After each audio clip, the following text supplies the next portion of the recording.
Halo bos, selamat petang, selamat petang. Saya Awang Pang. Hari ini kita company ada dapat yang kereta baru tahun 2020, baru punya stok. Okey, Toyota Vios 1.5 e-spec 1.5 e-spec. Harga jual 52,800. 52,800. Kalau ikat bank 9 tahun, bulanan anggaran 680 sehingga 700 lebih. Full loan full loan. Okey. Kita sudah touch up balik lah, Cak. Semua cantik. Lepas tu 360 kamera memang ada. Memang ada. Okey, dalam macam ni. Engine sudah 2 VTI lah, baru punya engine. Dulu warna merah, warna hitam punya cover. Ini baru punya CVT bong. Okey, dalam semua original lah. Monet semua original. Stiker semua.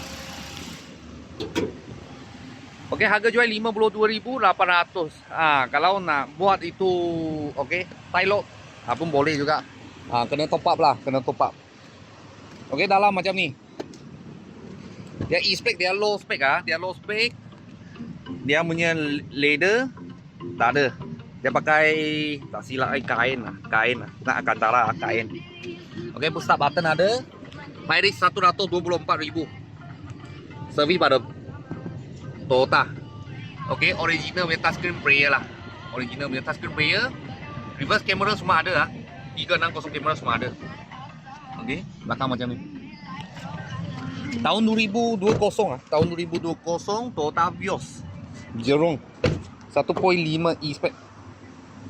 Okey, harga jual 52,800. Kalau buat loan bulanan anggaran Anggaran 690 macam tu atau 700 lah. Full loan. Zero deposit. Kalau bos-bos dan kawan-kawan siapa tengah cari Toyota Vios, memang maintenance okey. Jarang ada masalah lah. Kita sini ada sebiji Johor Plate.